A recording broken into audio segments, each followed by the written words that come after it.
بسم الله الرحمن الرحيم. الحمد لله رب العالمين، وصلى اللهم وسلم وبارك على نبينا محمد وعلى آله وأصحابه ومن تبعهم بإحسان إلى يوم الدين.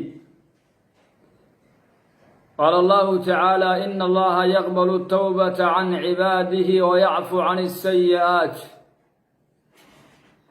وحن توبت كان باقيا فنانينته inay allah subxaanahu wa tacaala ay ka cabsadaan, ilaahayna ay u toobad keenaan. rabbi subxaanahu wa tacaala asigaa odhanayo ina allaha yaqbalu tawbata can cibaadihi, ilaahay addoominkiisa toobadkeenka wuu ka aqbalaa, wa yacfu can isayi'aat. waxaan ugu baaqayaa toobadkeen ayaa ugu baaqayaa inay allah subxaanahu wa tacaala ay ka cabsadaan. maxaa yeelay maalmaha waxaa soo baxay ayagoo haddana fisqi iyo tumasho ku jiray oo sharciga allah subxaanahu wa tacaala khilaafay, oo fan iyo wuxuusan sharciga allah subxaanahu wa tacaala ongoleenna ku jiray, haddana waxay ku soo dareen inay timihii u dabtaan sidii dumarkii oo kale. subxaana allah, innaa lilaahi wa innaa ilayhi raajicuun. walaalahaiyo muslimiinta ahow, rag iyo dumarow, ilaahayna ka cabsada, ha dhiirigelinina fanaaniinta ha dhiirigelinina, waa shayaadiin waana daalimiin. dadka daalimiinta ilaahay ma jecla, faasiqiinta ilaahay ma jecla, dalamada ilaahay ma jecla, kafarada ilaahay ma jecla. dadka ilaahay wuxuu jecel yahay muttaqiinta ah ee mar walba ilaahay u soo laabanayo. waxaan ugu baaqayaa toobadkeen inay allah subxaanahu wa tacaala ka cabsadaan. rasuulka alleh sala allahu calayhi wasalam ayaa lacnaday, lacana rasuulullaahi sala allahu calayhi wasalam ragga isku okeysiiyo dumarka, iyo dumarka isku okeysiiyo ragga. maalin walba facebooka iyo waxyaalaha social mediaha waxaa la soo dhigayaa waxyaala sharciga islaamka khilaafsan. culummada islaamkiina waa inay arrintan u istaagaan oo ka digaan, ay yidhaahiin waxaan waa baadil, li'annahu ayagaba shar bay soo gelinayini. waxaan ugu baaqayaa inay toobad keenaan. fanaaniinta isku okeysiinayo sidii dumarkii oo kale, oo dumarkoo kale isku okeysiinayo, oo timaha dawanayo, subxaana allah walciyaadu billaah. war miyaadan muslim ahayn? maxaa isku okeysiinaysaan dumarkoo kale timahooda aad u dawanaysaan? ka toobad keena fanka aad ku jirtaan, daalimiin ayaa tihiin. allah subxaanahu wa tacaala ka cabsada.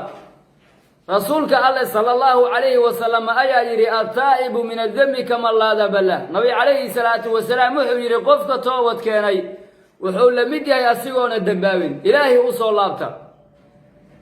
maanta waxaad haysatiin caafimaad, firaaqo ayaad haysatiin.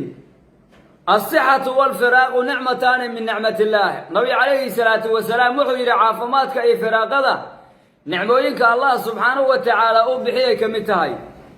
caafimaadka aad haysata ayaad fan iyo tumasho iyo gabdho qaaqaawan inaad ka dhex ciyaarto ayaad ku bixisay. caafimaadka ilaahay ku siiyey ayaa waxaad samaysay timihii aad dawanaysaa sidii dumarkii oo kale aad isku okeysiinaysaa. rasuulka alleh sala allahu calayhi wasalam ayaa idin lacnaday. lacnada allah ayaa idinku socoto. diinta allah ayaad ku tumateen, sharciga allaad khilaafteen. toobadkeen la imaada, rabbigiinya ka cabsada. yaa ayuha aladiina aamanuu tuubuu ila allaahi towbatan nasuuxan. ilaahay mu'miniinta markuu la hadlaayay muxuu yidhi? duulkii allaahi aayaadkiisa iyo nebigiisaba rumeeyayow, ilaahay u toobadkeena toobad nasuuxahoo la aqbalo. ayuha almu'minuuna lacallakum tuflixuun. ilaahay u soo laabta. dadka isku okeysiinayo, dumarka isku okeysiinayo oo timaha dawanayo, ha ogaadeen dembi weyn inay ku jiraan, oo allah subxaanahu wa tacaala inay u soo laabtaan. waxa weeye nabi calayhi salaatu wasalaam wuxuu sheegay laba shaybo, qofka laba marxaladood markuu gaadho qofka toobadkeen laga aqbali maayo. nabi calayhi salaatu wasalaam wuxuu yidhi qoraxda meeshay u dhacdo hadday ka soo baxdo, iyo haddii qofka ay u timaado nafta halkaan maa lam yuqarqir, ayuu nabi calayhi salaatu wasalaam ilaahay toobadkeenka aqbali maayo. in allaha yabsudu yadahu bileyl liyutii'a musii'u nahaar, wa yabsudu yadahu binnahaar liyutii'a musii'u leyl. ilaahay subxaanahu wa tacaala toobadkeen buu uuna qalqaalinaya. ilaahay ka dembiga dhaafin waa allah subxaanahu wa tacaala. rasuulka allah ayaa odhanayo maalintii aniga waxaan u toobad keenaa 70 maratan wa fii riwaayatin 100 maraat 100 jeer rasuulka calayhi salaatu wasalaam oo caaisha markay ka warramaysay salaatuleyl oo u istaagsanayay xataa tatafadara qadamaa markaasay tiri rasuulka allah maxaad isku dhamaysaa dembigaadii hore kii dambe waa la dhaafay markaasuu yidhi afalaa akuuna cabdan shakuura maa sha allah ilaahay u toobad keena fanaaniinta ilaahay ka cabsada oo fanka ilaahay dartii ugu baxa oo waxaad ku sugan tihiinna waa sharciga alla subxaanahu wa tacaala aad ku tumanaysaan dembigaad ku jirtiin ilaahayna ka cabsada intii aad fanka daba joogtaan fisqii dhawaataad ku sugan tihiin